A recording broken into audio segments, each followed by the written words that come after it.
The forest always felt like a sanctuary to me.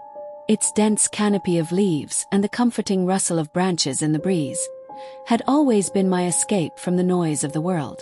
But tonight, as I stood at the edge of the trail, the towering trees felt ominous, their shadows stretching like claws under the pale glow of the moon. I adjusted my backpack and started down the path, the crunch of leaves beneath my boots the only sound in the stillness. The air was crisp, carrying the earthy scent of moss and damp soil. My flashlight cut through the darkness, illuminating the winding trail ahead. Yet something about the silence felt off. Twigs snapped behind me. I froze, my heart thudding loudly in my chest. Probably an animal, I muttered, trying to steady my breathing.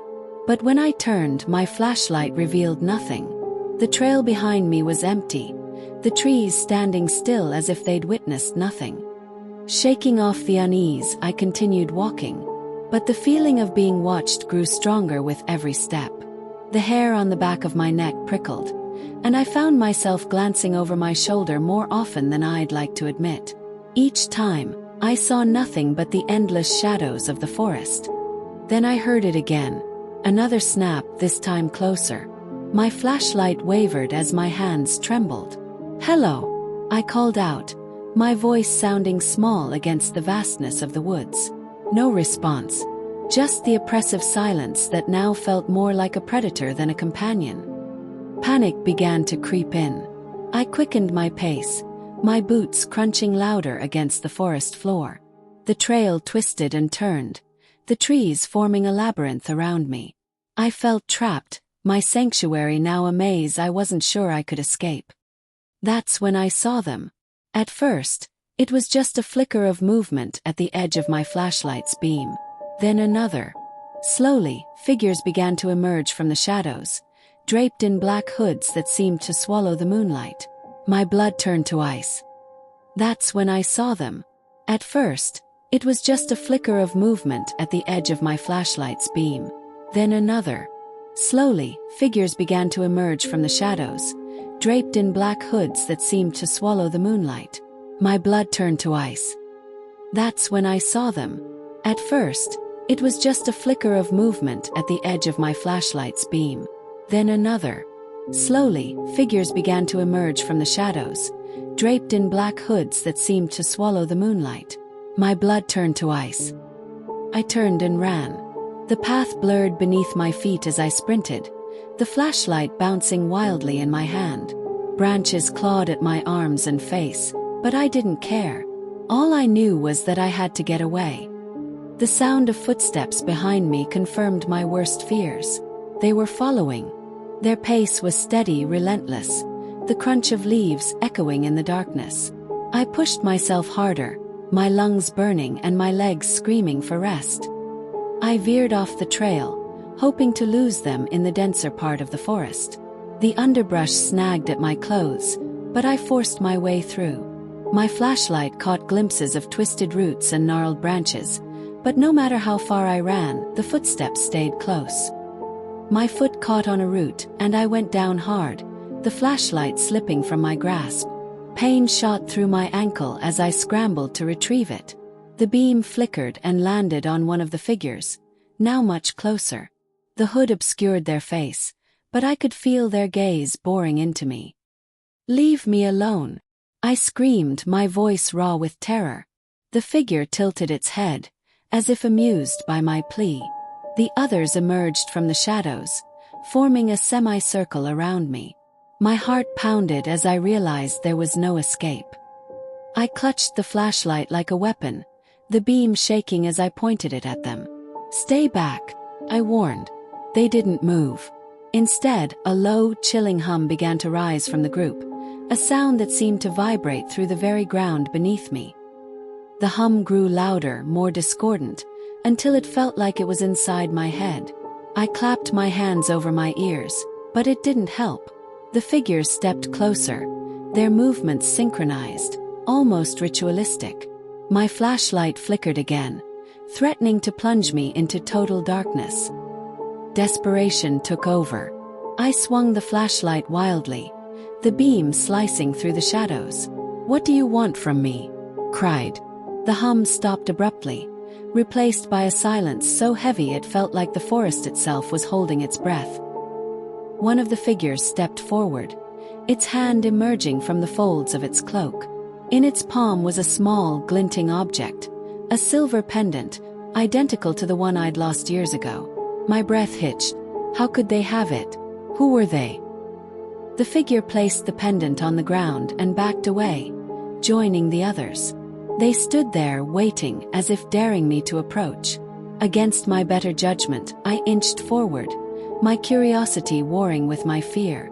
The pendant gleamed in the flashlight's beam, untouched by the dirt around it.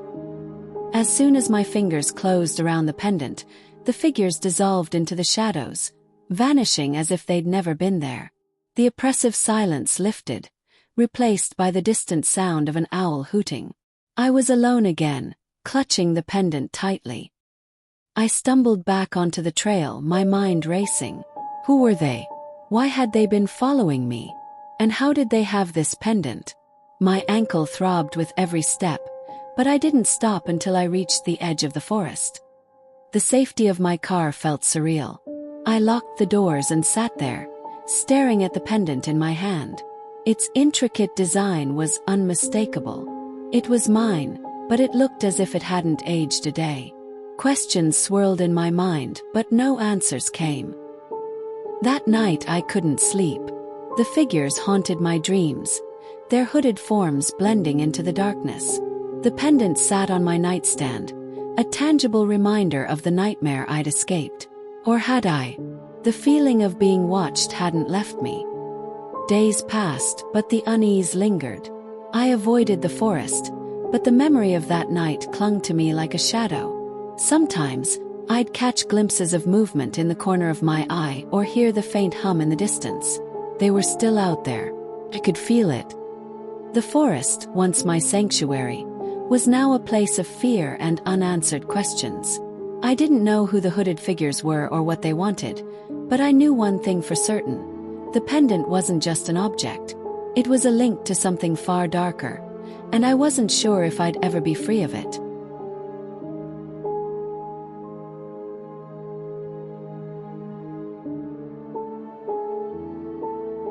The night air was thick with mist as I approached the rusted gates of the graveyard.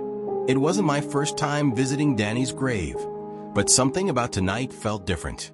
The moon hung low, casting pale light over the rows of weathered headstones. My flashlight flickered to life, its weak beam cutting through the darkness. Danny had been my best friend since childhood. Losing him had left a hole in my life I couldn't fill. Visiting his grave gave me a strange sense of comfort, like I could still talk to him. But tonight, as I stepped onto the uneven path, a chill crept up my spine. The graveyard was eerily silent. Even the usual rustle of leaves or chirp of crickets was absent. My footsteps sounded loud against the gravel, each crunch echoing in the stillness. I clutched the bouquet of daisies I'd brought for Danny, their bright petals a stark contrast to the gloom around me. As I neared Danny's grave, unease settled in my gut. Something was wrong. The headstone, which I'd visited countless times, was tilted, as if it had been disturbed. The dirt in front of it was loose, the grass torn away in uneven patches. My flashlight wavered in my hand. I dropped to my knees, my heart pounding. The grave was empty. The coffin was gone. The sight of the gaping hole sent a wave of nausea through me. I tried to rationalize it. Vandals, maybe, or some horrific mistake by the groundskeeper. But deep down I knew it was neither. "Danny," I whispered, my voice trembling. The sound felt absurd in the oppressive quiet. There was no response, of course, just the cold wind that seemed to carry a faint, unsettling whisper. I strained my ears, but the words were indistinct, like a conversation happening just out of reach. I stood, my knees shaking, and backed away from the grave. My flashlight caught movement to my left. I spun around, the beam sweeping over a cluster of headstones. For a moment, I thought I saw a figure standing there, cloaked in shadow. But when I blinked, it was gone. "Who's there?" I called out, my voice cracking. The graveyard remained silent, but the feeling of being watched was overwhelming. My skin prickled, and I clutched the flashlight tighter. The bouquet slipped from my hand, the daisies scattering across the ground. The whispers grew louder, more distinct. They seemed to swirl around me, a cacophony of voices overlapping. One word emerged, clear and sharp: "Lena." I froze. The name meant nothing to me, but it sent a shiver down my spine. The air seemed to grow colder, the darkness pressing in. Suddenly, I felt a presence behind me. I spun around, my flashlight catching the faint outline of a figure. It was Danny, or at least it looked like him. His face was pale, his eyes sunken and dark. But there was something wrong, something off about the way he stood, too still, too rigid. "Danny," I breathed, hope and terror warring in my chest. He didn't answer. Instead, he tilted his head, a slow, unnatural movement. His lips parted, but the voice that came out wasn't his. It was deeper, layered, as if multiple voices spoke at once. "You shouldn't have come." My blood ran cold. "Danny, what's going on?" I stammered. He took a step forward, his movements jerky, like a marionette controlled by unseen strings. "Danny's not here," the voice said. "He belongs to Lena now." I stumbled back, nearly tripping over a headstone. "Who is Lena?" I demanded, trying to keep my voice steady. The figure that looked like Danny smiled, but it wasn't a friendly expression. It was cold, predatory. "Lena is everything," the voice intoned. "And now you will be too." Panic surged through me, and I turned to run. The flashlight's beam bounced wildly as I sprinted through the graveyard, the uneven ground threatening to trip me at every step. The whispers followed, louder now, chanting Lena's name in a chilling rhythm. I didn't stop until I reached the gates, my lungs burning and my legs shaking. I fumbled with the latch, my fingers numb with fear. Just as I shoved the gate open, I felt a hand grab my shoulder. I screamed, spinning around to face nothing. The graveyard behind me was empty. I ran to my car, my hands shaking so badly, it took 3 tries to get the key in the ignition. The engine roared to life, and I sped away, glancing in the rearview mirror. For a moment, I thought I saw Danny standing at the gates, watching me. But when I blinked, he was gone. Back at home, I locked every door and window, the events of the night replaying in my mind. I couldn't shake the image of Danny's face, twisted and wrong, or the sound of that voice. Who or what was Lena, and what had she done to him?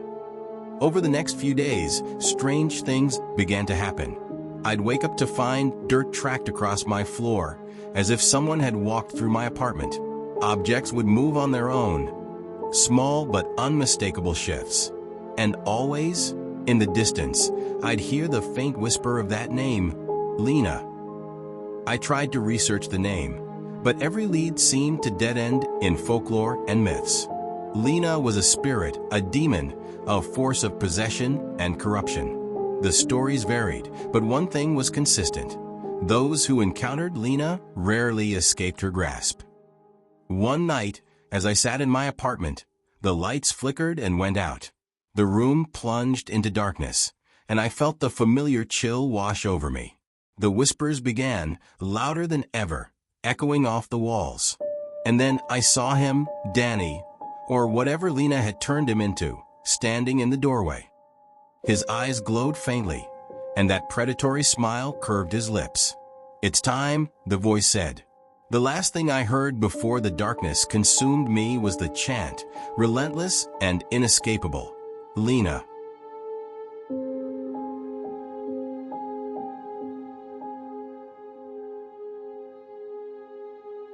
The house stood at the edge of town, forgotten and decaying, its windows like hollow eyes staring into the night.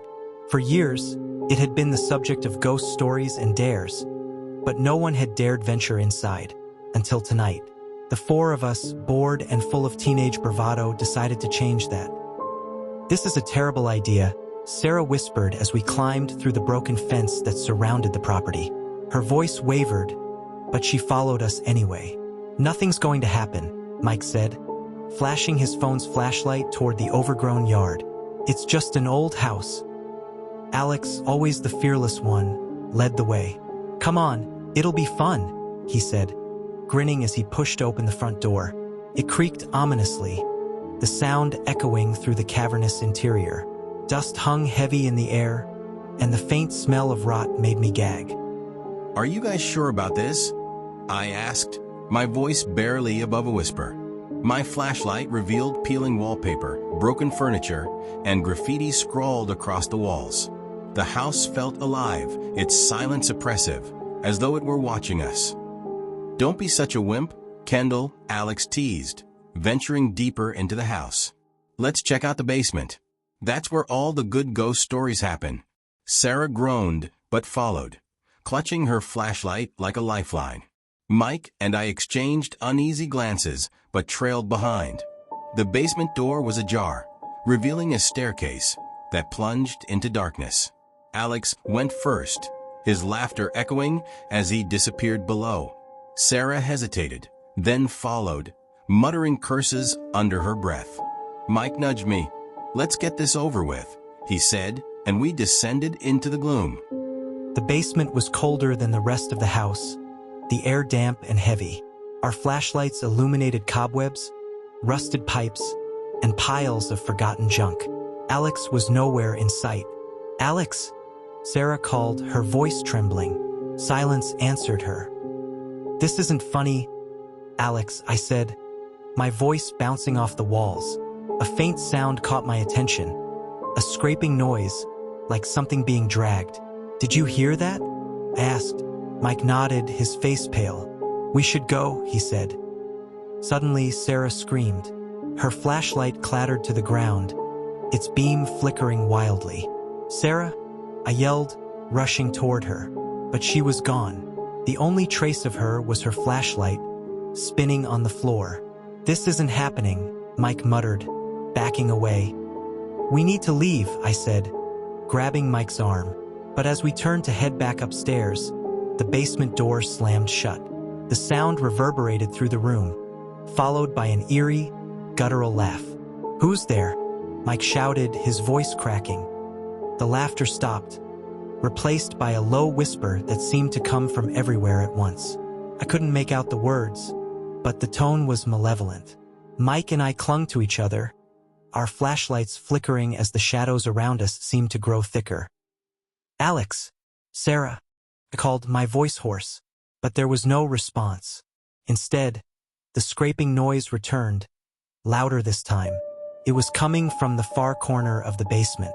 Against my better judgment, I shone my flashlight in that direction.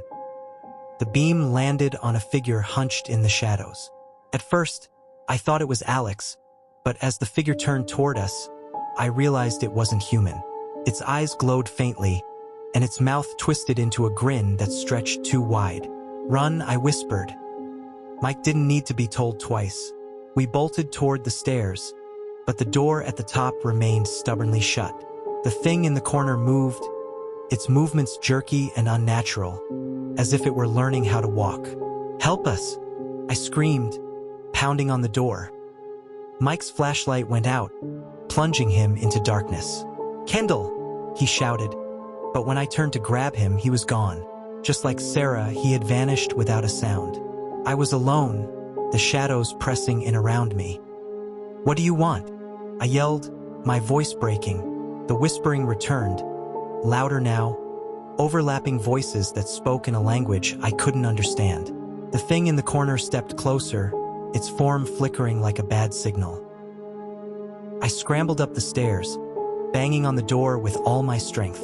It finally gave way, and I stumbled into the hallway. The house seemed different, the walls warped and pulsing as if alive. The air was thick, making it hard to breathe. I ran blindly, calling out for Alex, Sarah, and Mike. My footsteps echoed strangely, the sound distorted. The house was shifting, the corridors stretching and twisting. I turned a corner and found myself back at the basement door. A low growl emanated from behind me. I didn't dare turn around. Instead, I pushed open the basement door and descended the stairs, hoping against hope that I'd find my friends. But the basement was empty, the air heavy with a suffocating silence. As I stood there, the whispers rose to a deafening roar. The shadows closed in, and I felt cold hands grip my shoulders. The last thing I saw was the thing from the corner, its glowing eyes and too wide grin filling my vision as the darkness swallowed me whole.